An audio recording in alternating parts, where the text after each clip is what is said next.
तो दोस्तों एक बहुत ही बड़ी खबर निकल के सामने आई है भूटान से, और भूटान को चीन के साथ जो दोस्ती है वो बहुत भारी पड़ी है। और मात्र 4 दिनों के अंदर भूटान को इस बात का ज्ञान हो गया है यदि भारत के साथ मित्रतापूर्ण संबंध नहीं रखे तो भूटान का हाल भी श्रीलंका जैसा हो जाएगा। दरअसल पिछले 1 महीनों से बात करें तो भूटान ने पहले एक तरफा यह ऐलान कर दिया था कि हम चीन के साथ शांतिपूर्वक तरीके से अपना सीमा विवाद सुलझाएंगे, और इसका ऐलान खुद भूटान के जो विदेश मंत्री हैं उन्होंने किया था। और हुआ इसका उल्टा, भूटान की जमीन के ऊपर चीन ने कब्जा कर लिया, क्योंकि भूटान काफी शांति प्रिय देश है, जबकि चीन तो दूसरे देशों की जमीन कब्जा कर ही बैठा है। और इसके बाद भी भूटान के जो पूर्व प्रधानमंत्री थे उन्होंने अभी 4 दिन पहले ये कहा था कि भारत और चीन को उनके आंतरिक मामले में नहीं पड़ना चाहिए। इन दोनों ही देशों को राजनीति करने का अधिकार है, परंतु राजनीति को भूटान के अंदर ना घसीटें। और कुल मिलाकर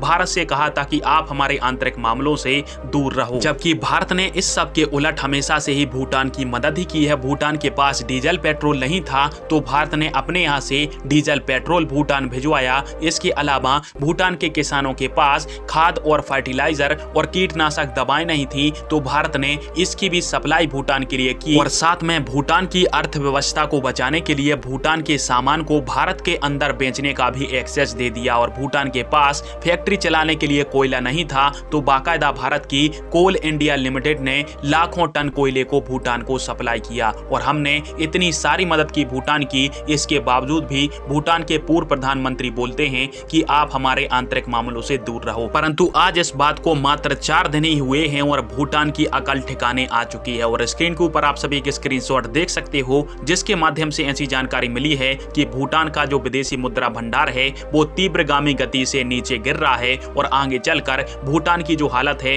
वो श्रीलंका जैसी होने वाली है। और इससे बचने के लिए भूटान ने अपने यहाँ पर वाहनों और इसके अलावा कई सारी दूसरी चीजों के इंपोर्ट के ऊपर बैन लगा दिया है। और भूटान का विदेशी मुद्रा भंडार 1.46 बिलियन डॉलर से घटकर 970 मिलियन डॉलर बचा हुआ है। और शायद अब जाकर भूटान की अकल ठिकाने आएगी कि संकट के समय में भारत उसका साथ देता है या फिर चीन देगा। और इस संकट की घड़ी में हमेशा की तरह भारत ही भूटान का साथ निभाएगा, ना कि चीन। फिलहाल में आप सभी के इस टॉपिक के ऊपर क्या राय है और क्या भारत को अभी भूटान की मदद करनी चाहिए या फिर नहीं, कमेंट बॉक्स में फिर आवाज दीजिएगा। वीडियो देखने के लिए धन्यवाद। जय हिंद।